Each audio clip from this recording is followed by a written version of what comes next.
अस्सलामुअलैकुम, मैं हूं आपकी मेज़बान शाइस्ता रज़ा और आज के प्रोग्राम की स्पेशलिटी ये है कि आज इस टॉपिक पर हम प्रोग्राम करने जा रहे हैं। इंटरनेशनली तौर पर आज जो है वो 4 मई को फायर फाइटर्स डे मनाया जाता है। ट्रिब्यूट पेश किया जाता है तमाम तर उन फाइटर्स को जो कि हमें मुख्तलिफ तरीक़ों से प्रोटेक्ट कर रहे होते हैं, लेकिन उस तरीके से उनको अप्रिसिएशन नहीं मिलती जिस तरीके से उनको अप्रिसिएशन मिलनी चाहिए।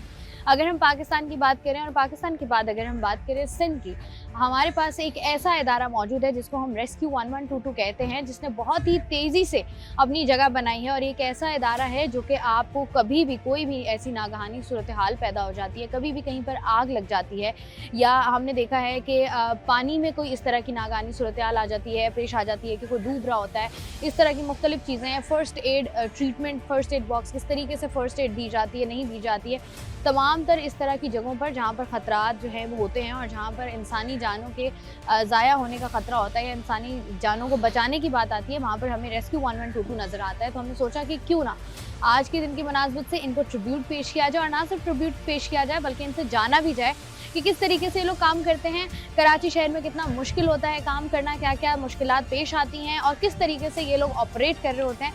तो आइए प्रोग्राम का बाकायदा आगाज़ करें। ऑपरेशन विंग 2 फायर इंसिडेंट एक रिपोर्ट हुआ है। Roger to control, team move. हम सिर्फ कराची शहर की बात कर लें और गुज़िश्ता 4 महीनों की बात कर लें, जितनी बड़ी तादाद में कराची शहर में आग लगी है और उसके बाद आग को जो है वो बुझाया जाना कितना मुश्किल होता है, जिसमें रेस्क्यू टीम्स का बहुत बड़ा किरदार होता है। उसी पर बात करने के लिए कि इनको कितनी मुश्किलात होती है, किन किन चीज़ों का ख्याल रखना चाहिए, क्योंकि अक्सर ऐसा होता है कि आप कहीं पर भी अगर आग लगती है तो ऐसा नहीं है कि फ़ौरन रेस्क्यू टीम या कोई भी इदारा वहाँ पर जो है वो पहुँच जाए। थोड़ा टाइम एक ऐसा होता है जिसमें आपको भी थोड़ा सा जिम्मेदारी का मुजाहरा करना होता है। तो बहुत सारी ऐसी चीज़ें जिसके बारे में पता होना बड़ा ज़रूरी है। तो इस वक्त मेरे साथ उरूसा मौजूद है, उरूसा से बात करके जानते हैं, उरूसा से पूछते हैं कि कौन कौन सी चीज़ें जो हैं वो इंपॉर्टेंट है। अस्सलाम वालेकुम उरूसा। वालेकुम अस्सलाम। सबसे पहले तो उरूसा मुझे बताइएगा कि ये रेस्क्यू 1122 का इंतखाब आपने किया, क्या सोच कर कितना टाइम हो गया? पहले कि मैं ये बात करूँ कि रेस्क्यू 1122 का इंतखाब बीइंग ए फ़ीमेल एक बड़ी मोटिवेशन है हमारे लिए। तो ये पूरे 6 महीने की ट्रेनिंग हम पार करके फिर इसी रेस्क्यू 1122 को हमने ज्वाइन किया, जो कि हमारी ESA एकेडमी लाहौर से हमारी ट्रेनिंग हुई है। जो कि जैसे हम ये कंसिडर करते हैं कि हमारे मेल या फ़ीमेल, वहाँ पे ऐसे कोई कंसिडर नहीं किया जाता कि ये मेल या फ़ीमेल, हमारी दोनों मेल फीमेल की एक ही तरीके की ट्रेनिंग की जाती है, जिसमें हमारी फ़िज़िकल होती है। इसके अलावा हम फायर फाइटिंग की ट्रेनिंग लेते हैं, हाइट रेस्क्यू की ट्रेनिंग लेते हैं, वाटर रेस्क्यू की ट्रेनिंग लेते हैं। इसके अलावा हमारी जो तरबियत होती है, जिसको हम ड्रिल करते हैं प्रॉपर, हम ड्रिल के उसी सारी मरहलों से सारे जो मेल और फीमेल गुजर के फिर हम ये ट्रेनिंग जो हमारा इंस्टीट्यूट है रेस्क्यू 1122 वो हम ज्वाइन करते हैं। अच्छा रूसा, मुझे बताइएगा जब आपने ज्वाइन करने का सोचा तो घर वालों की तरफ से कैसा रिस्पॉन्स मिला? घर वालों की तरफ से अल्हम्दुलिल्लाह पॉजिटिव रिस्पांस मिला। और मैं ये आपको बताती चलूँ कि यहाँ हमारे पास रेस्क्यू में जो ख़वातीन हैं वो कुछ मैरिड भी हैं, कुछ अनमैरिड भी हैं। मैरिड हैं, उनके बच्चे भी हैं। मैं अपनी बात करूँ तो मैं भी एक मैरिड वुमेन हूँ। अच्छा, तो मतलब ये जो सारी लड़कियों को प्रॉपर्ली जो सपोर्ट मिली पेरेंट्स की तरफ से मिली। आप समझती हैं कि फ़ीमेल्स को विदाउट सपोर्ट वो किसी चीज़ में, और विदाउट आपकी जो विल पावर है, पूरी विल पावर भी आपकी होनी चाहिए, तो ये चीज़ें मैटर रखती हैं ऐसी जो ऑर्गेनाइजेशन है ज्वाइन करने के लिए। अच्छा, तो उरूसा ऐसा कभी हुआ है कि आप जब यहाँ पर हों और आप कहीं गई हों और वहाँ पर कोई चोट वगैरह आ गई हो?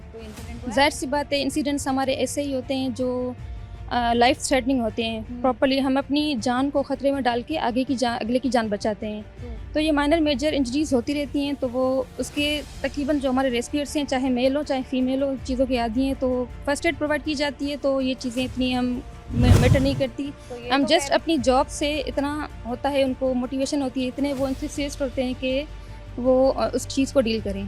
तो ये तो अमूमी तौर पे लड़कियों के बारे में कहा जाता है, ये तो बड़ी नाजुक होती हैं। आप कह रही हैं माइनर मेजर इंजरीज़ जो हैं वो मैटर नहीं करती। देखिए औरतें क्या कहते हैं, सिनफ़े नाजुक से सिनफ़े आहन तक का सफ़र तय करके आई हैं।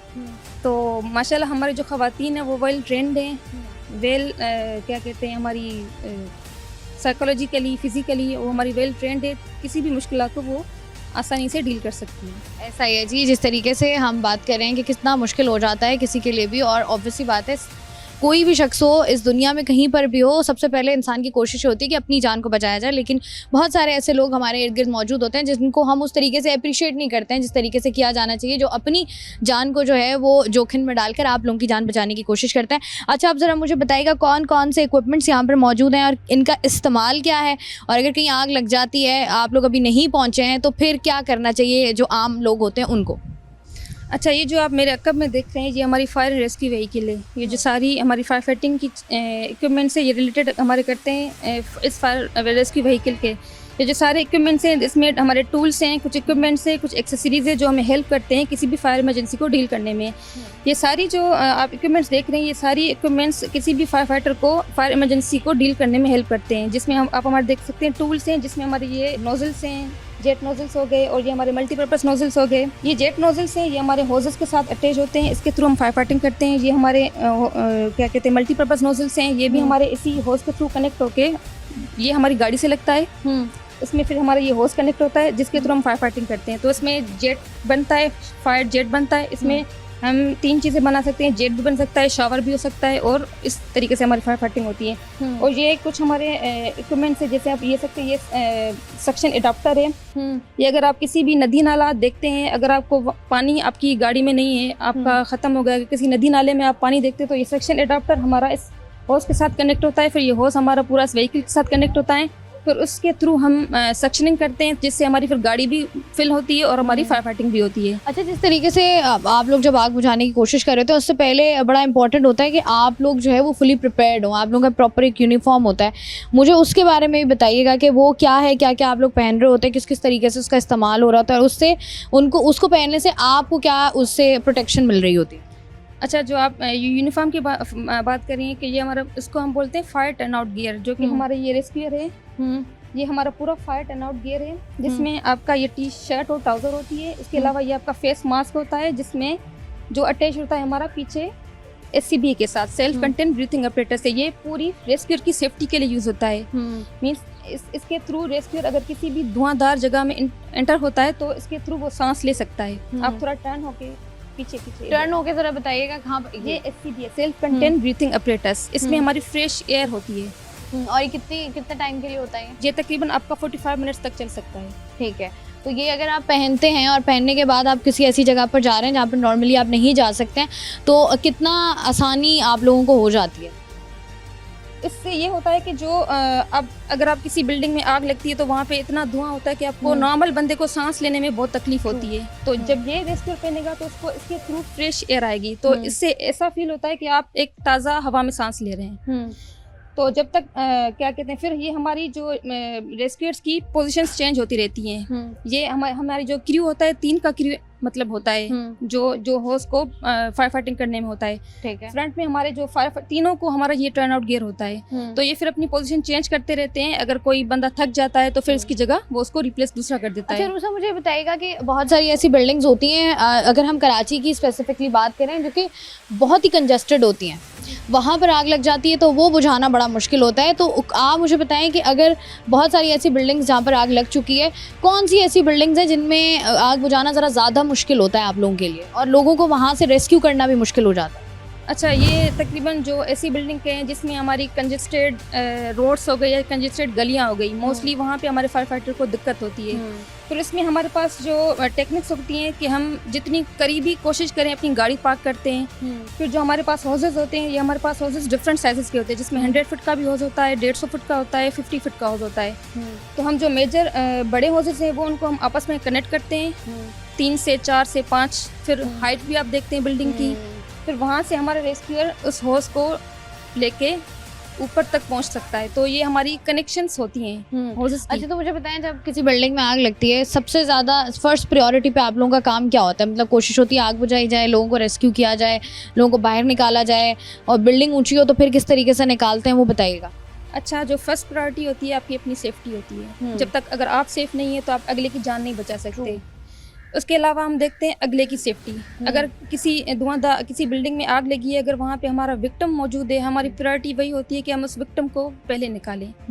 विक्टिम को निकालने के लिए फिर हमारे पास ये भी चैलेंजेस आते हैं कि वो अगर हाईराइज बिल्डिंग है, कौन से फ्लोर पे स्टक्ड है। उसके लिए फिर हमारे पास एक स्नॉर्कल व्हीकल है, उसका हम यूज़ करते हैं, जो कराची में हमारे पास अवेलेबल है। तो 102 फुट तक इसकी लेंथ होती है। तो उसके थ्रू आप विक्टिम को नीचे उतार सकते हैं। फिर हमारी प्रायोरिटी होती है प्रॉपर्टी से। प्रॉपर्टी को फिर हम उस तरीके से देखते हैं अगर आग की नौयत के हिसाब से। हमारी जो रेस्क्यू एनवायरनमेंट 22 है, जिसमें हमारा ये एक फायर फाइटिंग कंपोनेंट्स है, उसमें हमारे पास कुछ स्पेशलाइज्ड इक्विपमेंट है, जिसमें हमारा एक ये TIC है जिसको हम थर्मल इमेजिंग कैमरा कहते हैं। ये TIC हमारा डिफरेंशियल टेम्परेचर पे काम करता है। अगर अच्छा। किसी जगह पे आग लगी है, वहाँ पे धुआं है, तो आपको अगर अपने रेस्क्यूअर को या सीट ऑफ फायर को ढूंढना है कि कौन सी पॉइंट है जहाँ पे आग लगी है, आपको मोस्टली दिक्कत होती है देखने में। धुआंधार जगह में आप देख नहीं सकते, तो इसके थ्रू आप देख सकते हैं ये हमारा डिफरेंशियल टेम्परेचर में काम कर सकता है। अब मैं आपको दिखा सकती हूँ, ये आप देख सकते हैं हमारे जो रेस्क्यूअर्स हैं ये आपको यहाँ से नज़र भी आएंगे। अगर ज़्यादा अंधेरा होगा तो ये आपको बहुत क्लियरली नज़र आएंगे। तो ये हमारी मोस्ट स्पेशलाइज्ड इक्विपमेंट है। जैसे हमारा सेल्फ कंटेंट ब्रीथिंग अपरेटस है, ये भी हमारा एक मोस्ट स्पेशलाइज्ड इक्विपमेंट है। उसके अलावा ये हमारी TIC है, थर्मल इमेजिंग कैमरा, ये भी हमारी मोस्ट क्या कहते हैं, हमारी ये स्ट्रेंथ है एक फायर फाइटिंग इक्विपमेंट में। मतलब बड़ा ज़रूरी होता है कि आप तमाम तरह इक्विपमेंट से लेस हो ताकि आप दूसरों की मदद जो है वो आसानी से कर सकें। यहाँ पर अक्सर ऐसा होता है कि जब भी कभी भी कहीं पर भी आग लगती है तो अभी अगर हम बात करें जिस तरीके से डिजिटल दौर है, बहुत बड़ी तादाद में लोग जमा हो जाते हैं, वीडियोस बनाने की कोशिश करते हैं, बात करने की कोशिश करते हैं, अंदर जाने की कोशिश करते हैं, लेकिन उस वक्त जो प्रायोरिटी होती है वो अलग होती है। बहुत सारी ऐसी चीज़ें जिसका ख्याल आपको रखना पड़ता है। वहीं पर बहैसियत कौम और एक पाकिस्तानी शहरी हमारा भी फ़र्ज़ बनता है कि थोड़ी सी जो है वो बुर्दबारी का, थोड़ी सी जिम्मेदारी का मुजाहरा करें और दूसरों के लिए आसानी करें ताकि सबकी जान ज़्यादा से ज़्यादा जाने और ज़्यादा से ज़्यादा जो भी माली नुकसान है उसको होने से रोका जा सके। प्रोग्राम का सिलसिला जारी है, वक्त एक ब्रेक का, हमारे साथ रहिए। वेलकम बैक जी। आज के प्रोग्राम में हम लोग दुनिया भर में जो है वो फायर फाइटर्स डे मनाया जा रहा है, जिसमें ट्रिब्यूट पेश किया जा रहा है तमाम तरह नौजवानों को, तमाम तरह लोगों को जो कि फायर फाइटर्स हैं, जो कि फ़ाइटर्स हैं, जो हमारे लिए और बहुत सारे आप लोगों के लिए जो है वो अपनी जान को जो है वो मुश्किल में डाल रहे होते हैं। तो उन्हीं को ट्रिब्यूट पेश करने का आज दिन है, तो हमने सोचा कि क्यों ना ये दिन उनके साथ ही मनाया जाए, उनसे पूछा जाए कि किस तरीके से क्या क्या मुश्किलात होती हैं और कितना मुश्किल हो जाता है उनके लिए। इस वक्त मैं एक और स्टॉल पर मौजूद हूँ, ये इसके बारे में जानते हैं कि किस तरीके से काम करता है और किस तरीके से इस यहाँ पर जो है वो प्रोटेक्शन दी जाती है। इस वक्त हमारे साथ मौजूद है हमाद से करते हैं बात। अस्सलाम वालेकुम। वालेकुम अस्सलाम। हमाद, मुझे बताइएगा कि ये कौन सा स्टॉल है?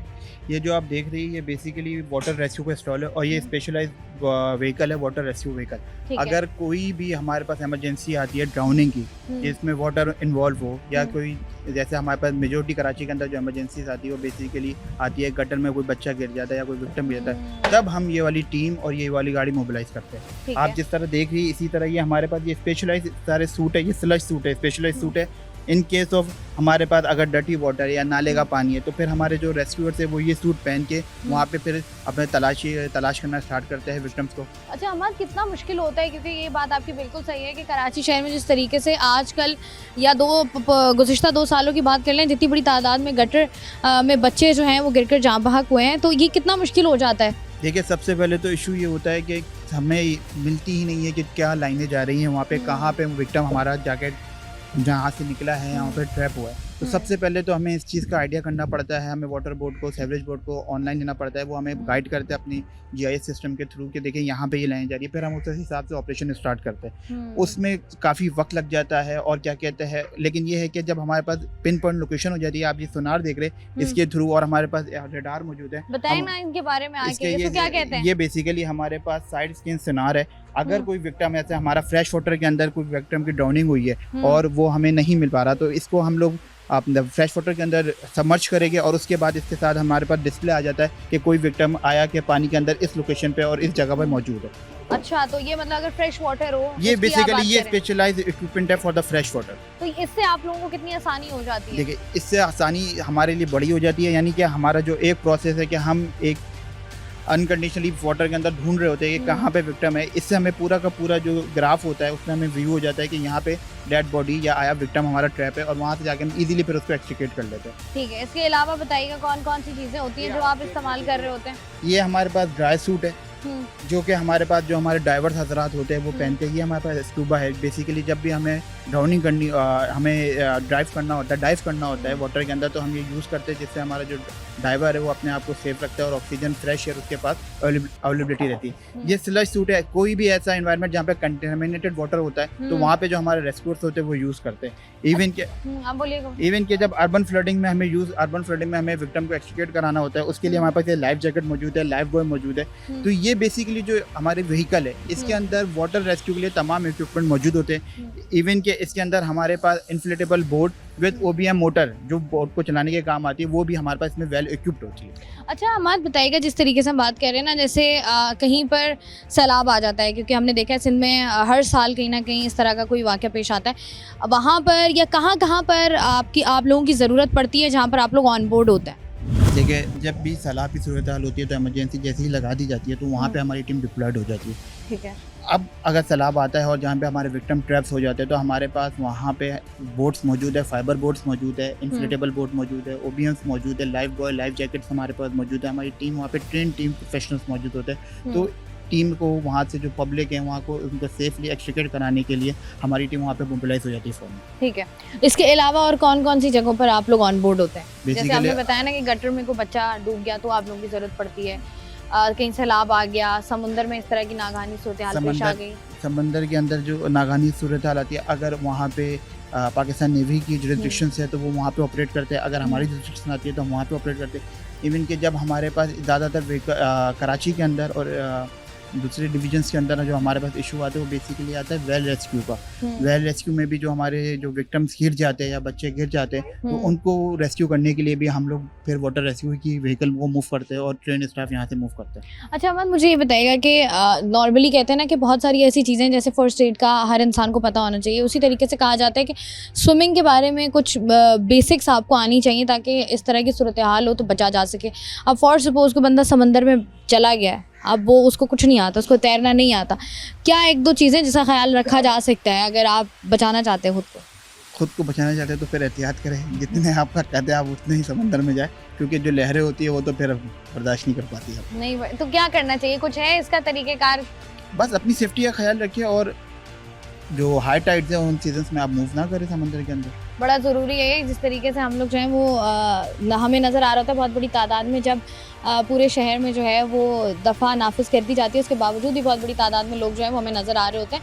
और ख़ास तौर पर उन हालात में जिन हालात में पाबंदी सिर्फ इसलिए लगाई जाती है कि समंदर जो है वो बहुत समुद्र की लहरें जो हैं वो बहुत ज़्यादा ऊँची होती हैं और वो इंसानी जानों के लिए ख़तरा हो सकते हैं। उस दौरान भी हमें बहुत सारे नौजवान हैं जो कि स्टंट्स करते हुए नज़र आते हैं, लेकिन बहुत सारी चीज़ें जैसे मैं पहले भी बात करी थी, अब बहुत सारी ऐसी चीज़ें जिनकी बेसिक्स अगर पता हो तो ज़िंदगी जो है वो थोड़ी सी आसान हो जाती है और एहतियात जो है वो ज़रूरी है। यहाँ से ज़रा आगे बढ़ते हैं और मज़ीद जानते हैं कि और क्या कुछ यहाँ पर मौजूद है और किस तरीके से जो है ये तमाम तर लोग यहाँ पर काम कर रहे होते हैं शहरों में या किसी भी किस्म की ऐसी सूरत हाल में जहाँ पर काम करना नॉर्मल इंसान के लिए ज़रा सा मुश्किल हो जाता है। थोड़ा सा आगे बढ़ें तो यहाँ पर एक और स्टॉल आपको नज़र आ रहा है, ये है अर्बन सर्चिंग रेस्क्यू, जहाँ पर जो है वो क्या किया जाता है, किस तरीके से ऑपरेट होता है, किस तरीके से यहाँ पर लोग काम करते हैं और किस तरीके से हमारी और आपकी जान को बचाया जा सकता है, ये सब कुछ हमें बताएंगे युसरा, क्योंकि युसरा यहाँ पर खड़ी हुई है। अस्सलाम वालेकुम। वालेकुम सलाम। युसरा, जो सवाल मैंने पहले किया था मैं आपसे भी करूँगी, आपने रेस्क्यू 1122 ज्वाइन किया, क्यों? क्यों, क्या ख्वाहिश थी, कुछ और बनना था, डॉक्टर, इंजीनियर? वैसे मैं बाय प्रोफेशनल डॉक्टर हूँ। सो यहाँ पे एज एन रेस्क्यू 1122 में हमारे पास एक यूनिफॉर्म जॉब है और यहाँ पे ख़वातीन को यही लगता है कि सिर्फ यहाँ पे मर्द हजरात काम कर सकते हैं। तो इसीलिए अभी हम इस बैरियर को तोड़ने के लिए आए कि यहाँ पे फीमेल्स भी काम कर सकती हैं। तो इसी वजह से यहाँ पे रेस्क्यू 1122 में है। अच्छा, कभी डर नहीं लगा कि खुदा ना ख्वास्ता कोई ऐसी सूरत हाल, क्योंकि बहुत सारी ऐसी सूरत हाल पेश आ जाती हैं जो कि हाथ से निकल जाती हैं, तो वहाँ पर कभी डर खौफ महसूस नहीं हुआ?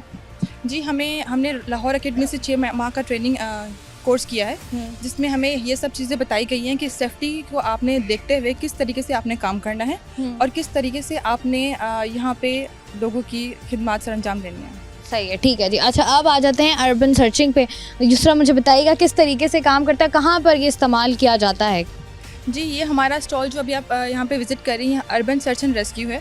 कोई भी हमारे पास इमरजेंसी होती है, हाइट रेस्क्यू, कोई वेल रेस्क्यू, कोई RTA से रिलेटेड कोई इंसिडेंट हो जाता है या बिल्डिंग कोलैप्स, क्योंकि कराची में हाई राइज बिल्डिंग है तो यहाँ पे बिल्डिंग कोलैप्स के हमारे पास बहुत ज़्यादा केसेस आ रहे होते हैं। तो हम अपनी ये हमारी स्पेशलाइज जो व्हीकल है उसको हम मूव कर रहे होते हैं, जिसमें हमारे पास बहुत सारे स्पेशलाइज इक्विपमेंट्स हैं जिसके थ्रू हम विक्टिम को भी जो अंडर डेब्रिस वो फंसा हुआ होता है उसको भी हम निकालते हैं। प्लस में हमारे पास जो डेली बेसिस पे RTA के केसेस आते हैं कि कोई RTA हो गया रास्ते में और बिल्कुल अंदर विक्टिम ट्रैप्ड होता है, तो उसको आप किस तरीके से इस इक्विपमेंट से यूज़ करके और उनको निकाल सकते हैं। ठीक है, तो ये बताइएगा, जिस तरीके से आपने बात की ना, कराची में हाई राइज बिल्डिंग्स हैं, अब मलबे के नीचे कोई शख्स या कोई भी विक्टिम हो तो उसको निकालना कितना मुश्किल हो जाता है, क्योंकि हमने देखा है जिस तरीके से कंक्रीट सिटी ये बन चुका है, अगर कोई इंसान मलबे तले आता है तो हमारे यहाँ यही होता है कि या तो ये ज़िंदा बचेगा नहीं, और अगर बच भी गया तो कोई ना कोई ऐसा हिस्सा जो है वो इसका मफलूज हो जाएगा जिससे ये सारी ज़िंदगी कुछ कर नहीं सकेगा। जी, सबसे पहले तो हम वहाँ पे रेजिडेंट होते हैं, उनसे बात करते हैं, उनसे हम ये पूछते हैं कि थोड़ा सा बिल्डिंग का एक प्लान देखते हैं कि वहाँ पे कहाँ पे लोग फंसे हो सकते हैं। फिर हम अपनी सर्चिंग कर रहे होते हैं। सर्चिंग में हम जो है वो लाइन सर्च और ये सारी सर्चेस कर रहे होते हैं, और इसके अलावा हमारे पास स्पेशलाइज्ड इक्विपमेंट है जो कि जी वो हम यूज़ कर रहे होते हैं, जो कि हम वहाँ पे वो रख रहे होते हैं, जहाँ पे हम वो हमें अक्यूस्टिक लिसनिंग डिवाइस उसको बोलते हैं, जो कि हम लगते हैं हमारे पास जो भी विक्टिम नीचे होता है और वो अगर उसकी लाइव हो या डेड हो, जो लाइव होता है उसके हमें वहाँ पे पता चल जाता है कि अंदर विक्टिम है। वो हमारी एक मशीन होती है और प्रॉपर तरीके से हमें उसमें साउंड प्लस में हमारी वाइब्रेशन फील होती है। कहाँ पर है अभी पड़ा हुआ है वो? जी, हमारा वो इक्विपमेंट है जो कि हम यूज़ कर सकते हैं। वो वाला इक्विपमेंट है, अच्छा। तो ये आप उसको किस तरीके से इस्तेमाल करते हैं?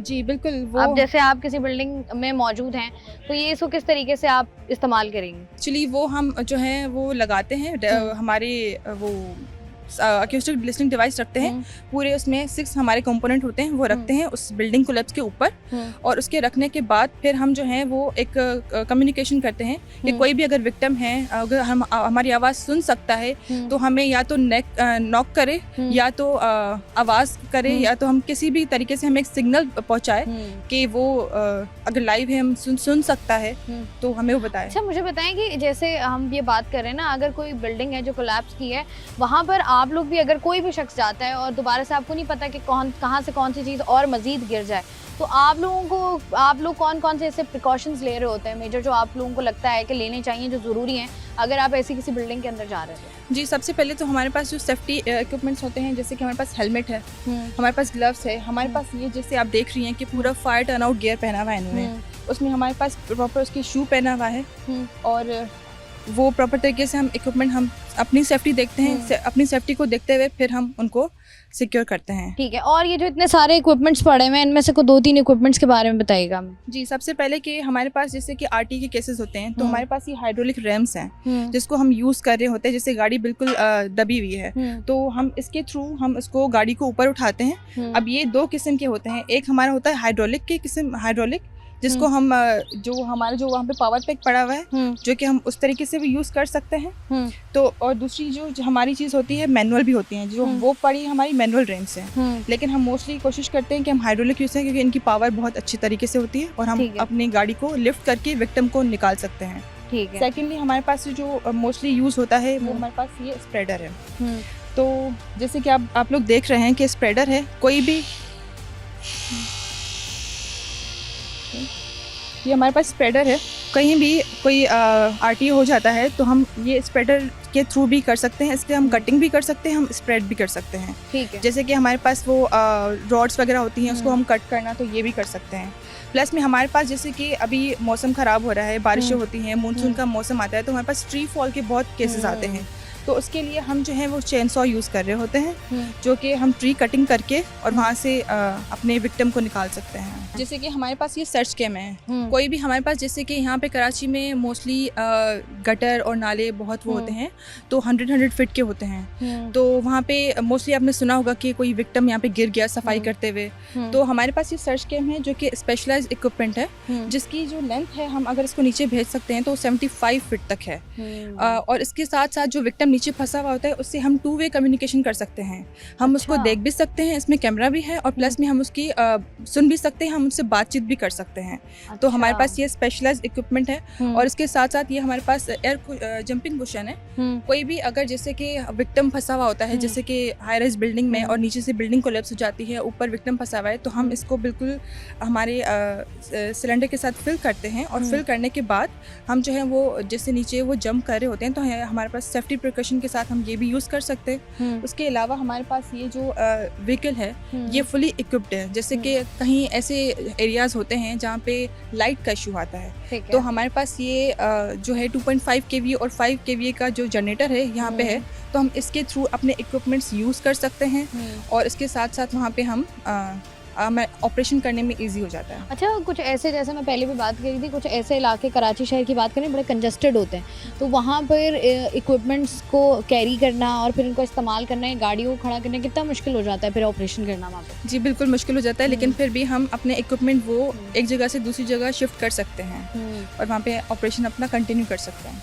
ठीक है जी, यहाँ पर हम लोग मौजूद हैं एक और स्टॉल पर जिसमें हमें युसरा ने हमें ज्वाइन किया था। युसरा, जिस तरीके से मैं बता रही थी कि कौन कौन से ऐसे इक्विपमेंट्स हैं जिनको इस्तेमाल किया जाता है तमाम तर नागानी सूरत हाल से बचने के लिए या किसी भी विक्टिम को बाहर निकालने के लिए, क्योंकि कराची शहर की अगर हम बात करें बहुत सारे ऐसे हादसा हो रहे होते हैं जहाँ पर जो है वो हमें ज़रूरत होती है, लेकिन बहुत सारी ऐसी चीज़ें जहाँ पर हम लोग बात कर रहे होते हैं अक्सर के किस तरीके से जो है वो हम काम कर रहे होते हैं या किस तरीके से चीज़ें हो रही होती हैं, लेकिन वहाँ पर कौन कौन से इक्विपमेंट चाहिए, क्योंकि नेगेटिविटी की तरफ हम ज़रा ज़्यादा जा रहे होते हैं। वहीं पर बहुत सारी ऐसी पॉजिटिव चीज़ें हैं जिनको हाईलाइट करना बड़ा ज़रूरी होता है। यहाँ से मज़ीद भी आगे बढ़ेंगे, लेकिन यहाँ पर वक्त है एक ब्रेक का, हमारे साथ रहिए। वेलकम बैक जी। हम बात कर रहे हैं रेस्क्यू 1122 के तमाम तर नुमाइंदगान जो कि यहाँ पर मौजूद हैं, किस तरीके से जो है वो चीज़ों को ऑपरेट कर रहे होते हैं। इस वक्त मैं जिस एम्बुलेंस में मौजूद हूँ, ये वेल इक्विप्ड एक एम्बुलेंस है जो कि इनके पास मौजूद होती है। रिहाना हमारे साथ मौजूद हैं, इनसे ज़रा बात करके जानते हैं कि किस तरीके से जो है वो जो भी विक्टिम है उसको ट्रीट किया जाता है। अस्सलाम वालेकुम। वालेकुम अस्सलाम। कैसी हैं आप? ठीक ठाक। रिहाना, मुझे बताइएगा कि ये जो आप लोगों की एम्बुलेंस है इसमें क्या क्या चीज़ें मौजूद हैं, किस किस तरीके से आप लोग जो हैं वो विक्टिम को रेस्क्यू करने की कोशिश कर रहे हो? अच्छा, अगर सबसे पहले मैं बताती चलो, रेस्क्यू 1112 में जो सबसे ज़्यादा इमरजेंसी आती है वो मेडिकल की इमरजेंसी आती है, जिसको रिस्पॉन्ड करने के लिए हमारे पास बेसिक लाइफ सपोर्ट से लेके एडवांस लाइफ सपोर्ट की एम्बुलेंस शामिल है, और उसके अंदर आप इक्विपमेंट भी देख रही हैं, और इसके अंदर ट्रेन पैरामेडिकल स्टाफ भी मौजूद होता है। और इसमें ये आप जैसे डिवाइसेस देखें, कार्डिक मॉनिटर है जो कि आपके वाइटल्स नोट कर रहा होता है, और एक AED automated external defibrillator device है जो कि बहुत इंपॉर्टेंट रोल अदा करती है कार्डिक रेस्ट की सिचुएशन में। और ऑक्सीजन की डिवाइसेस भी मौजूद हैं, और खुदा ना खास्ता कोई हार्ट अटैक हो जाए या कोई ब्लीडिंग है या कोई फ्रैक्चर हो जाए या कोई किसी को डिलीवरी भी करवानी हो, तो इसमें तमाम सहूलियात मुयसर हैं। अच्छा, जितने भी पेशेंट्स होते हैं, क्योंकि ऐसी सिचुएशन होती है ना वहाँ पर कि आप बड़े पैनिक में होते हो, तो कितना मुश्किल हो जाता है पेशेंट्स को संभालना, और अगर बहुत बड़ी तादाद में लोग हों तो फिर आप लोग क्या करते हैं? अगर बहुत बड़ी तादाद में, तो हमें पहले से ही जब कॉल हमारे पास लैंड करती है तो हमें पता होता है कि कितने सारे विक्टिम हैं, तो हम उतनी ही अपनी एम्बुलेंस को मूव करते हैं। और एक एम्बुलेंस में आपको पता है कि एक क्रिटिकल पेशेंट ही मूव करेगा, और उसके साथ 2 ट्रेन पैरामेडिकल स्टाफ भी मौजूद होता है। तो इस तरह की कोई भी इमरजेंसी आई, हमारा स्टाफ ट्रेंड है और वो हर तरह की इमरजेंसी को डील कर लेता है, और ना सिर्फ high quality emergency care provide करते हुए हॉस्पिटल ट्रांसपोर्ट करते हैं। अच्छा रिहाना, मुझे बताइएगा कि आपको जितना टाइम हो गया है यहाँ पर, कोई ऐसा इंसिडेंट हुआ हो, कोई ऐसा वाक़या पेश आया हो जो आपको लगा हो कि बहुत थोड़ा सा मुश्किल है, बाकी इंसिडेंट से ये ज़्यादा मुश्किल है? अगर देखा जाए रोड ट्रैफिक एक्सीडेंट, अगर रोड ट्रैफिक एक्सीडेंट में ऐसा होता है कि मोटरवेज पे काफ़ी सारे विक्टिम एक साथ होते हैं, तो बहुत सारे विक्टिम्स को मैनेज करने में मुश्किल होता है, तो उसके लिए आपको रिसोर्सेज भी ज़्यादा चाहिए होते हैं और स्टाफ भी ज़्यादा चाहिए होते हैं। तो उसके लिए फिर आपको रिसोर्सेज की अवेलेबिलिटी को किस तरह आप यूटिलाइज़ करते हुए जल्दी से जल्दी हॉस्पिटल ट्रांसपोर्ट करना होता है, ये चैलेंज होता है रोड ट्रैफिक एक्सीडेंट के अंदर। ठीक है जी। अच्छा, कभी ऐसा हुआ है कि आपका मोराल थोड़ा सा डाउन हुआ हो कि बस ठीक है, वक्त आ गया है कि अब इसको छोड़ दिया जाए?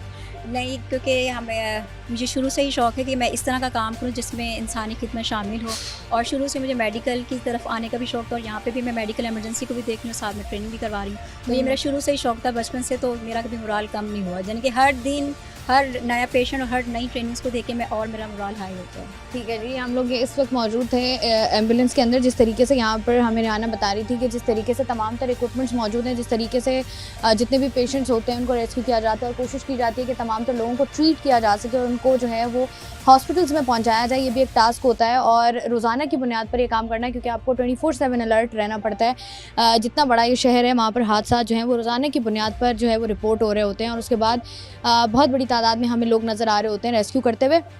यहाँ से ज़रा आगे बढ़ते हैं और जानते हैं कि वो ऐसी चीज़ क्या है जिसके बारे में आपको और मुझे, हम सबको पता होना बड़ा ज़रूरी है, लेकिन अनफॉर्चुनेटली हम इतने मसरूफ़ होते हैं कि हम उनके बारे में पता नहीं रखते हैं। तो आइए चलते हैं। एम्बुलेंस से हम लोग बाहर आ गए हैं, और बहुत सारे ऐसे सवालात हैं जिनके बारे में हमें पता होना चाहिए। बहुत सारी ऐसी चीज़ें हैं जो हमें नॉर्मल ज़िंदगी में आनी चाहिए। वो क्या हैं, वो हम बात कर रहे हैं तमाम तरह ऐसी चीज़ों की जिसके बारे में नहीं पता होता।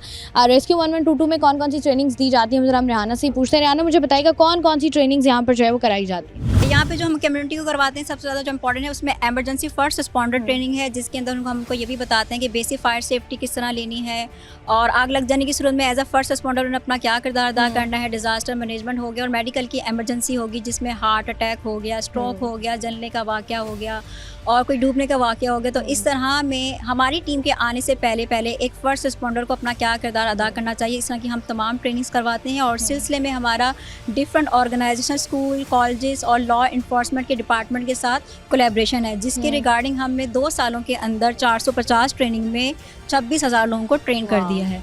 और इसमें सबसे ज़्यादा इंपॉर्टेंट होता है एक कार्डिक अरेस्ट, कार्डिक अरेस्ट को रिकॉग्नाइज किया जाए गोल्डन मिनट के अंदर, जो कि एक फर्स्ट रिस्पॉन्डर का भी काम होता है। अगर हम एस्टिमेट लगाएं तो हमारी एम्बुलेंस का टाइम 10 से 12 मिनट है, तो कार्डिक अरेस्ट एक ऐसी लाइफ थ्रेटनिंग सिचुएशन है जिसके अंदर गोल्डन मिनट के अंदर CPR लाजमी कर देना चाहिए विक्टिम को, क्योंकि गोल्डन मिनट के अंदर ही CPR करेंगे तो सर्वाइवल रेट इंप्रूव होगा। अच्छा, मुझे बताइएगा रियाना कि जिस तरीके से आप बता रहे हो, अब कार्डियक अरेस्ट का पता कैसे चलेगा किसी इंसान को कि अच्छा ये कार्डियक अरेस्ट ही है? हाँ, तो इसके लिए हम बताते हैं कम्युनिटी के लिए कि विक्टिम आपका रिस्पांस नहीं देगा। अगर आप उसके शोल्डर को टैप करेंगे वो आपको बिल्कुल भी रिस्पांस नहीं देगा, और फिर उसके बाद आप चेक करेंगे उसकी ब्रीदिंग, तो उसका चेस्ट जो है फॉल एंड रेस नहीं करा, दैट मीन के ब्रीदिंग भी एब्सेंट है। तो ये फ़ौरन से उसने रिकॉग्नाइज कर लिया, सर्वाइवल रेट यहीं पे इंप्रूव हो गया, और साथ ही में वो कॉल करेगा 1122 की एम्बुलेंस को, तो सर्वाइवल रेट इंप्रूव हुआ। फिर दूसरा इसने क्या करना है, अपने हाथों की मदद से CPR स्टार्ट कर देना है। जैसे ही वो अपने हाथों की मदद से CPR स्टार्ट करेगा, सर्वाइवल रेट डबल हो जाएगा। और तीसरा कंपोनेंट हम उनको बता रहे होते हैं कि अगर AD की डिवाइस अवेलेबल है तो वो इसका इस्तेमाल कर ले। वो डिवाइस आपने हमारी एम्बुलेंस में भी देखी है, और हम कम्युनिटी को भी इसकी ट्रेनिंग करवाते हैं, क्योंकि उसके इस्तेमाल से सर्वाइवल रेट 3 गुना बढ़ जाता है। और अगर शुरू के 2 कंपोनेंट देखे जाएँ तो वो भी बहुत इंपॉर्टेंट है कि रिकॉग्नाइज कर ले, एक्टिवेट करवा ले 1122 को, और अपने हाथों से CPR कर दें, क्योंकि इसके लिए कोई मेडिकल गैजेट नहीं चाहिए। रियाना, मुझे बताइएगा किस तरीके से अगर इस तरह का कोई कार्डियक अरेस्ट वाला इंसिडेंट होता है तो किस तरीके से आप जो है, अगर मैं आपको भी बताऊं तो आप भी फर्स्ट गो में सीख लेंगे इसको, क्योंकि ये इतना ईजी है। और कभी कभी हम टेलीफोनिक CPR करते हुए भी लोगों को करवाते हैं कि यानी कि किसी ने CPR की ट्रेनिंग नहीं भी ली हुई है और वो हमें कॉल पे बताता है कि उसका विक्टिम बेहोश पड़ा हुआ है, सांस नहीं ले रहा, तो हम उसको टेलीफोनिक CPR भी करवाते हैं। कैसे, जरा तो अब बताइएगा। बताते हैं। सबसे पहले आपने सीन को वेरीफाई करना, क्योंकि कहीं पे भी आप किसी की मदद के लिए जा रहे हैं तो सबसे पहले आपने अपनी सेफ्टी को इंश्योर करना, उसके बाद विक्टिम की सेफ्टी को। सीन सेफ्टी को इंश्योर करने के बाद आपने विक्टिम के शोल्डर को टैप करना, तो रिस्पांस चेक करना है। ठीक है, कार्डिक अरेस्ट की सिचुएशन में विक्टिम आपको बिल्कुल भी रिस्पांस नहीं देगा। उसके फौरन बाद आपने ब्रीदिंग को असेस करना है कि उसका चेस्ट फॉल एंड रेस हो रहा है नहीं हो रहा, तो कार्डिक अरेस्ट के अंदर उसका ब्रीदिंग जो है बिल्कुल एब्सेंट होगी। तो फौरन से उसके बाद वो एक्टिवेट करेंगे, यानी कि नंबर डायल करेंगे 1122 का, और अपने हाथों से CPR स्टार्ट कर देंगे। हाथों से CPR करने के लिए सबसे पहले जो है आपको पता होना चाहिए कि आपने हाथों को रखना कहाँ है। तो सेंटर ऑफ द चेस्ट पे हम हाथ रखते हैं, और आपने कितना डेप्थ अचीव करनी है। तो अडल्ट के अंदर एटलीस्ट 5 सेंटीमीटर तक, चाइल्ड में अबाउट 5 सेंटीमीटर तक, और इन्फेंट जो कि आपका 1 महीने से लेकर 1 साल तक का बच्चा है उसमें आपने 4 सेंटीमीटर तक डेप्थ अचीव करनी होती है। फिर आ जाता है कि आपने रेट क्या चलाना है। तो अडल्ट, चाइल्ड, इन्फेंट, उसमें आपका जो कंप्रेशन का रेट होता है वो 1 मिनट के अंदर 100 से 120 के दरमियान आपको कंप्रेशन करने होते हैं। और जितना आप कंप्रेस करते हैं उतना आप रिकॉलिंग का भी ख्याल करते हैं, क्योंकि जब आप कंप्रेशन कर रहे होते हैं तो आपका ऑक्सीजन ब्लड पंप हो रहा होता है, ऑर्गन और ब्रेन तक जा रहा होता है। और जब आप रिकॉलिंग को कंसीडर करते हैं तो आपका हार्ट रिफिल होता है डीऑक्सीजन ब्लड के साथ। ये अमल आपने दोहराते रहना है जब तक विक्टिम रिस्पांस ना दे दे, या हमारी एम्बुलेंस ना आ जाए, या उसके लिए सीन अनसेफ ना हो जाए। और ये अमल जो है किसी की भी जान बचा सकता है। और अगर आपने गोल्डन मिनट के अंदर नहीं किया तो उसकी ज़िंदगी के चांसेस कम हो जाएंगे, यानी कि हर गुजरते मिनट के बाद उसकी ज़िंदगी के 10% चांसेस कम हो जाएंगे। तो CPR इतनी इंपॉर्टेंट है कि हर इंसान को आना चाहिए, लेकिन जिस तरीके से हम लोग काम कर रहे हैं, जिस तरीके से हम लोग अपनी ज़िंदगी की भागदौड़ में लगे होते हैं, हमें पता ही नहीं होता। यहाँ ज़रा आगे बढ़ते हैं। अगर कोई बच्चा है, क्योंकि अमूमी तौर पर हमने देखा है कि जिस तरीके से एक्सीडेंट्स हो रहे होते हैं, या किसी बिल्डिंग के गिरने का खतरा होता है, या जब आग लग रही होती है रिहायशी मंजिलों में या बिल्डिंग्स में, वहाँ पर बहुत बड़ी तादाद में बच्चे भी होते हैं जिनको रेस्क्यू करने की कोशिश की जा रही होती है। तो मुझे बताइएगा कि इसको किस तरीके से आप, बच्चे अगर मौजूद हो तो किस तरीके से आप उनको बचा। अगर छोटा बच्चा है वो अनरिस्पॉन्सिव हो गया है तो आपने इसका जो रिस्पॉन्स चेक करना है, आपकी सोल ऑफ फुट को टैप करते हैं, उसके फ़ौरन बाद आपने इसकी भी ब्रीदिंग को असेस कर लिया। उसके बाद वही अमल है कि आपने एक्टिवेट करवा देना है 1122 को, और हाई क्वालिटी CPR परफॉर्म कर देना है। इसके अंदर आप फिंगर का इस्तेमाल करते हैं, अडल्ट में आप हैंड की हील यूज़ कर रहे थे, और इसमें आप जो डेप्थ अचीव कर रहे हैं वो 4 सेंटीमीटर है। इसमें भी आप ये अमल दोहराते रहेंगे जब तक एम्बुलेंस ना आ जाए और या विक्टिम आपको रिस्पॉन्स ना दे। अच्छा, आगे जैसे आपने बताया ना कि यहाँ पर हम heel of the hand use कर रहे हैं, बच्चों में हम फिंगर्स यूज़ करेंगे, तो बच्चों की एज लिमिट क्या है, कहाँ से कहाँ तक होगा? तो आप ठीक है, इन्फेंट आपका हो गया 1 महीने से लेकर 1 ईयर तक का बेबी, और अगर चाइल्ड की बात करें तो चाइल्ड आपका 1 ईयर से लेकर प्यूबर्टी एज तक है, और उससे ऊपर के जितने भी लोग हैं वो आपके अडल्ट में कंसीडर होंगे। ठीक है। और अगर इस तरह की कुछ हाल आती है रियाना, जब हमने देखा है आपको, क्या जब आप लोग पहुँचते हैं आपको क्या लगता है कि अगर हम यहाँ की, जो आपका एक्सपीरियंस रहा है, कितने % लोग हैं जिनको CPR देना आता है, या जो लोग जो हैं वो कहते हैं कि नहीं हम कर लेंगे? अच्छा, अभी तक बहुत कम है। अगर मैं देखी जाऊँ पाकिस्तान में इसकी अवेयरनेस ही नहीं है, जबकि बाहर के कंट्रीज़ में स्कूल और कॉलेज के कैरिकुलम का मैंडेटरी पार्ट है, और अभी तक हम यहाँ पे सिर्फ अवेयरनेस ला रहे हैं। बट मैंने काफ़ी जगह ट्रेनिंग कराई तो मुझे वहाँ से कॉल बैक भी आया है कि उन्होंने अपने बच्चे की जान इस तरह बचा ली है। तो वो काफ़ी खुशी होती है कि कहीं ना कहीं जो हमारी ट्रेनिंग की जो नॉलेज है वो इम्प्लीमेंट हो रही है। लेकिन ज़्यादातर लोगों को जो है पता ही नहीं होता। यानी कि अगर हम फायर की भी ट्रेनिंग करवाने के लिए जाए तो लोगों को पता ही नहीं होता कि उनके फायर एग्जिट कहाँ है। यानी कि जहाँ पर वो 8 आवर काम करें उनको अपने फायर एग्जिट रूट का ही नहीं पता है।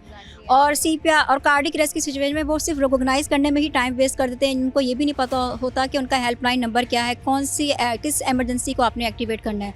तो ये भी अगर अवेयरनेस हो तो सर्वाइवल रेट इंप्रूव हो सकता है। और अगर वो अपने हाथों से CPR कर दें तो आपको पता है तो ये एक फर्स्ट रिस्पॉन्डर की ही जिम्मेदारी है CPR परफॉर्म करना, क्योंकि गोल्डन मिनट के अंदर करेंगे तो सर्वाइवल रेट इंप्रूव होगा। इसीलिए हम कम्युनिटी को इस तरह की ट्रेनिंग करवाते हैं ताकि ज़्यादा से ज़्यादा जानी बचाए जा सकें और कम से कम माली अमलाक को नुकसान पहुँचे। ठीक है जी, जिस तरीके से हम लोग बात कर रहे थे कि तमाम तर चीज़ें जो कि आपको आनी चाहिए उनमें CPR शामिल है, और जिस तरीके से दुनिया भर में तमाम तर लोगों को, बल्कि अगर आप बच्चों को भी देखें, टीनेजर्स को भी देखें, तो उनको भी पता होता है कि बेसिकली CPR है क्या और आपको किस तरीके से इसको परफॉर्म करना है। लेकिन अनफॉर्चुनेटली पाकिस्तान में हम लोग जिस तरीके से तमाम तर चीज़ों में फंसे हुए होते हैं, वो चीज़ें जिससे हमारी ज़िंदगी को जो है वो फ़ायदा हो सकता है, हम किसी दूसरे की ज़िंदगी या जान बचा सकते हैं, उन पर भी फोकस करना बड़ा ज़रूरी है। CPR कैसे दिया जाता है वो हम आपको बताने की कोशिश कर रहे थे। अच्छा जी, जिस तरीके से हम लोग बात कर रहे थे कि CPR किस तरीके से दिया जाता है, तो अगर हम लोग यहाँ पर आए हैं तो हम लोग भी ज़रा जान लेते हैं किस तरीके से दिया जाता है। रियाना, ज़रा बताइएगा क्या किस तरीके से अगर आप किसी को CPR देना चाहें तो कैसे दे सकते हैं? सबसे पहले आपकी हैंड प्लेसमेंट करेक्ट होनी चाहिए। तो हैंड प्लेसमेंट के लिए आपने सेंटर ऑफ द चेस्ट को कंप्रेस करना है। तो निप्पल लाइन लगाएं, जो आपका डोमिनेंट हैंड है उसकी हील को रखें सेंटर ऑफ द चेस्ट पर, ठीक है। उसके हाथ, उसके ऊपर सेकंड हाथ, ठीक है। इंटरलॉक फिंगर, एल्बो स्ट्रेट, और शोल्डर आप पूरा हाथों के ऊपर लें। यूं? हाँ, और ऊपर सेंटर, और उसके ऊपर शोल्डर ऊपर लें और ऊपर। अब आपने जो है ना एटलीस्ट 5 सेंटीमीटर या 2 इंचेस तक आपने डेप्थ अचीव करनी। तो करें जी, 1 2 थोड़ा और जाएं, कंप्रेस करें थोड़ा और, पुश एंड पास और लो चलें। 1 2 3 4 5 6 7 कोई डेप्थ और अचीव करनी है आपको, और डेप्थ और इतना जाना आपको, और ठीक है। अब ठीक है, चलें ये चीज चाहिए आपको। 1 2 3 4 5। ठीक है जी, हम लोग बात कर रहे थे CPR की तमाम तर वो चीज़ें जिनकी रिक्वायरमेंट है, जो आपको आनी चाहिए, तो किस तरीके से आप लोग सीख सकते हैं, उसकी मुख्तलिफ ट्रेनिंग्स भी दी जाती हैं। और बड़ा ज़रूरी भी है कि स्कूल, कॉलेजेस या यूनिवर्सिटीज़ में इसकी ट्रेनिंग दी जाए ताकि तमाम तर वो नौजवान नस्ल जिसको इस बारे में पता होना चाहिए उसको इसके बारे में मालूमात। यहाँ पर प्रोग्राम का सिलसिला जारी है, वक्त है एक ब्रेक का, हमारे साथ रहिए। जी, तो इस वक्त मैं मौजूद हूँ central command and control room में, यहाँ जहाँ पर जो है तमाम तर ऑपरेटर्स मौजूद होते हैं। किस तरीके से यहाँ पर तमाम तर क्यूरीज़ को रिस्पॉन्ड किया जाता है, उसके लिए रबनवाज साहब मेरे साथ यहाँ पर मौजूद हैं, उनसे पूछेंगे। अस्सलाम वालेकुम। वालेकुम अस्सलाम। मुझे बताइएगा रबनवाज, किस तरीके से आप लोग यहाँ पर तमाम तर कामों को मैनेज करते हैं और किस तरीके से क्यूरीज़ को लिया जाता है? अच्छा, देखें जहाँ अभी मौजूद हैं आप, वो central command and control throughout Sindh province को मैनेज करता है। हमारे पास ये है कि जैसे ही इमरजेंसी कॉल लैंड होती है तो एक मैकेनिज्म हमने बनाया हुआ है जो UK और US में फॉलो होता है, उसको हम कहते हैं प्रायोरिटी डिस्पैचिंग सिस्टम, ताकि आपके पास जो अवेलेबल रिसोर्सेज हैं उसमें आप मैक्सिमम इमरजेंसीज को फैसिलिटेट कर सकें। तो हमारे पास ये है कि जैसे ही कॉल लैंड होती है 1122 पे, तो कुछ केस सेंट्रिक क्वेश्चंस होते हैं जो हमें बताते हैं कि इस इमरजेंसी की सीवियरिटी लेवल क्या है। चीफ कंप्लेंट प्रोटोकॉल हम उसको बोलते हैं। जैसे ही कोड आइडेंटिफाई हो जाएगा तो उसको फिर हम कैटेगराइज करते हैं 6 कैटेगरीज में, alpha, bravo, charlie, delta, echo. Echo हमारे पास ये है कि मोस्ट लाइफ थ्रेटनिंग इमरजेंसी होती है, तो within 90 seconds we have to dispatch our emergency rescue vehicle.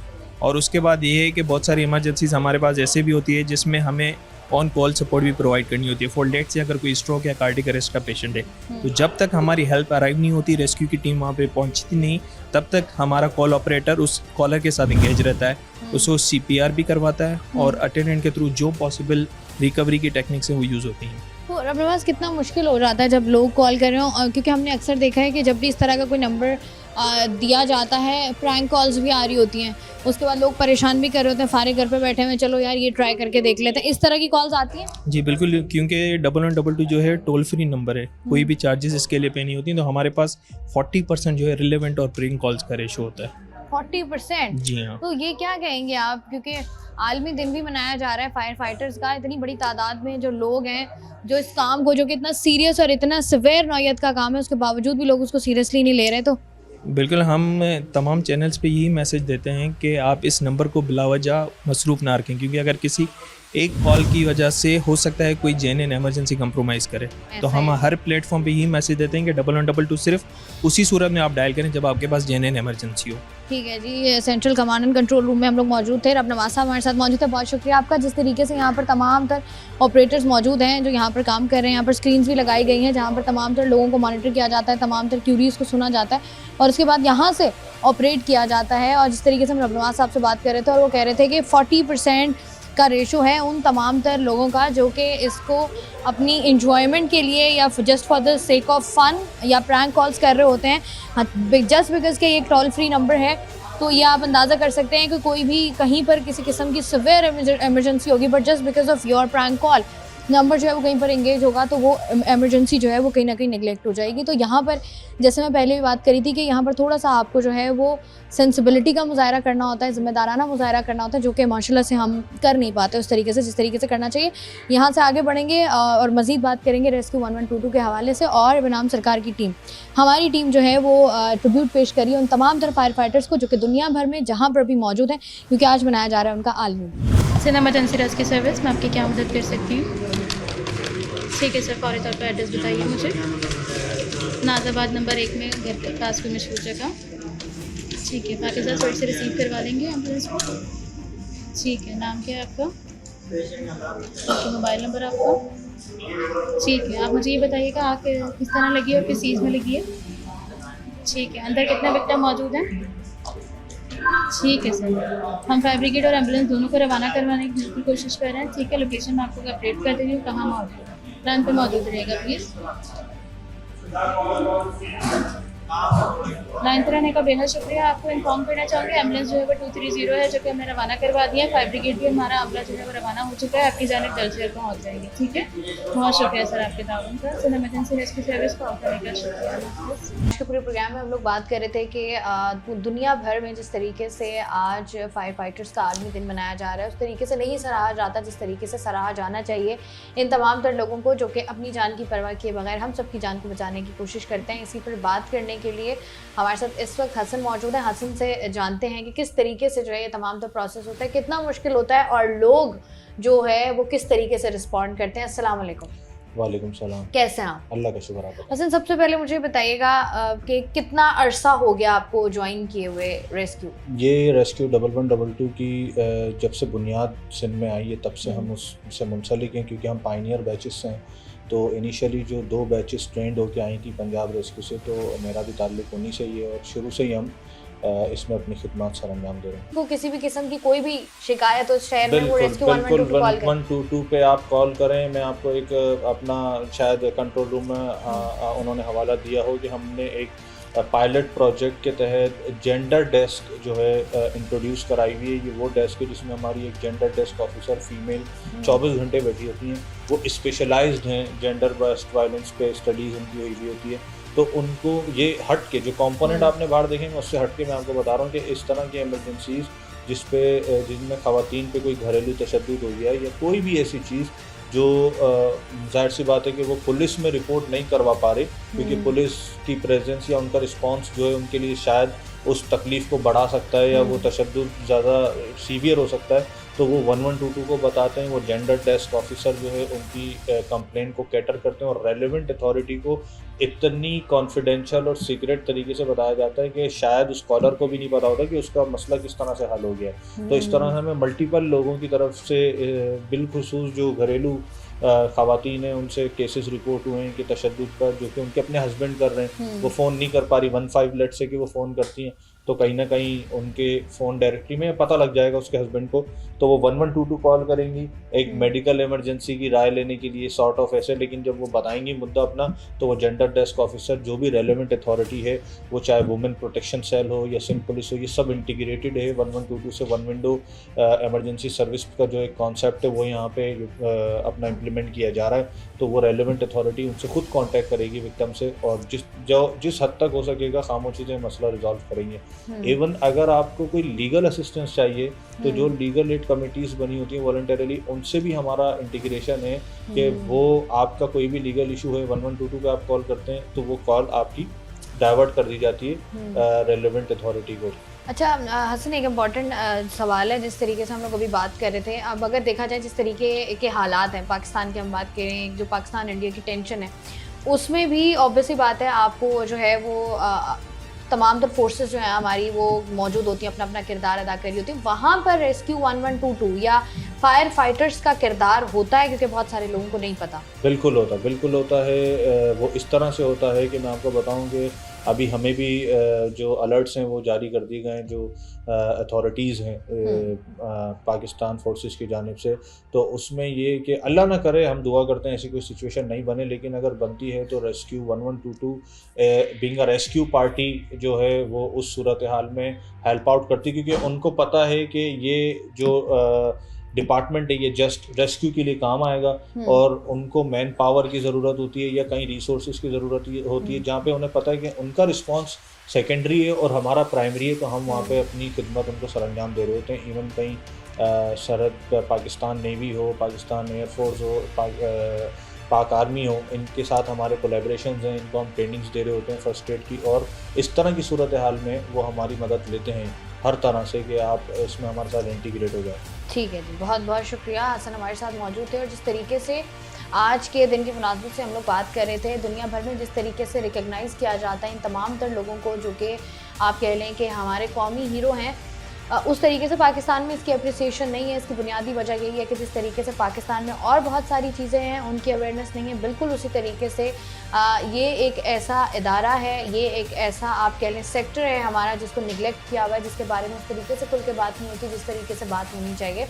और आज के दिन की मुनासबत से अपने प्रोग्राम के तवज्जुह से हम ये बात ज़रूर कहना चाहेंगे कि जिस तरीके से हम ये दिन मना रहे हैं तमाम तर लोगों के साथ और बता रहे हैं, आप तक पहुंचा रहे हैं कि किस किस तरीके से जो है तमाम तर ज़िम्मेदारियाँ सरअंजाम दे रहे होते हैं, चाहे वो आप कह लें कि कोई किसी हाइट से, किसी बिल्डिंग से किसी की जान बचानी हो, या फिर समंदर से किसी को निकालना हो, या फिर कहीं आग लग जाए उस सूरत हाल में किसी को बचाना हो, तो सबसे पहले जो लोग हमें नज़र आ रहे होते हैं वो यही फायर फाइटर्स होते हैं जो अपनी जान जोखिम में डाल के हमारी जानों को बचा रहे होते हैं और कोशिश कर रहे होते हैं कि कम से कम जो है वो जानी नुकसान हो।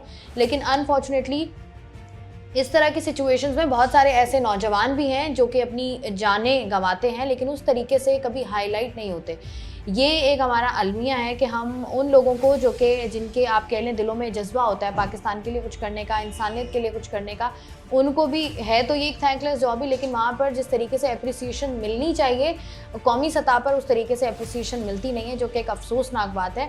हमारा प्रोग्राम करने का मकसद भी ये है कि हम अपनी जानिब से जो है वो इनको ट्रिब्यूट पेश करें और उम्मीद है कि तमाम तर वो लोग जिस तरीके से बता रहे थे कि रेस्क्यू 1122 पर आप किन किन मसाइल के लिए कॉल कर सकते हैं, किस किस तरीके से आप अपनी परेशानियां इनको बता सकते हैं, किस किस तरीके से जो है वो आप इनसे कनेक्ट हो सकते हैं। और ये नंबर आपने याद रखना है, किसी भी नागहानी सूरत हाल में आपने रेस्क्यू 1122 को लाजमी कॉल करनी है ताकि आपकी परेशानी को, आपकी ट्रबल को जो है वो कम किया जा सके। मैं हूँ आपकी मेज़बान शाइस्ता रज़ा। प्रोग्राम से मुझे दें इजाज़त, अपना रखिएगा ख्याल। अल्लाह।